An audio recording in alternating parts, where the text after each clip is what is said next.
Ating napakaganda at napakalaking IFAM playpen. So this is Korean brand. 14 panels. This already washed and ready to use. Kung di po kayo satisfied sa wash po namin, rewash nyo na lang po ulit siya. Okay? So pwede po ito, 14 panels. Ayan nakasetup. Pwede rin siyang 12 or 10 panels. Okay? So pakita natin yung details niya one by one. So meron siyang door panel dito. So baliktad lang yung pagkaka-assemble namin. Dapat yung door niya nasa kabila. Pakita mo to, B, sa kabila. Ayan. Okay, dito. Ayan. Dapat ito nasa labas. Okay, tapos meron siyang lock dito. Ayan. Okay. So, pakita muna natin yung sukat niya. So, yung sukat niya, sa loob natin susukatin para dito kayo mag-base kung sakaling bibilan niyo po siya ng mat. Ayan, sa loob. Okay. So, malaki-laki to. 100, 200. So, around 257 centimeter. Centimeter po yun, ha. And then, yung kanya namang pong lapad,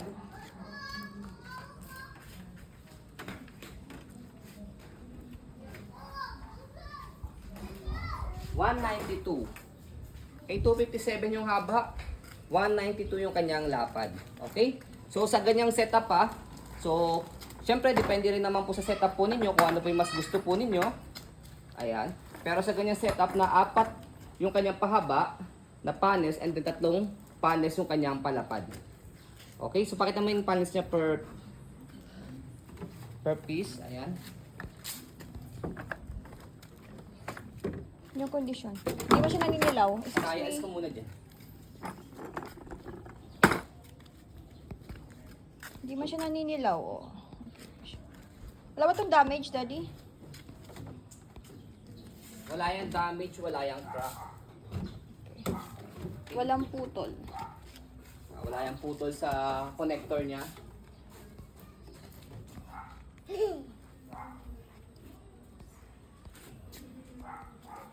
Okay. Tapos, ito yung isang color lang na yun ng white. Meron lang siyang crayon sa ganito. So, tsagain nyo na lang po siya matanggal. Sunrox na. Oo. Yan, natatanggal naman po yan. Pero winash na po namin yan. Okay? So, ayan siya. Okay, so sobrang laki po nito.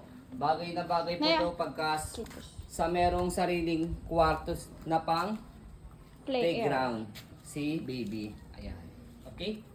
So, talagang mag-i-enjoy siya dyan. Okay? So, ayan po, as you can see, very details po kami sa amin po pag-video kasi amin siya policy, no refund, no exchange, what you see is what you get. So, ayan po, maraming salamat. Have a nice day and God bless po.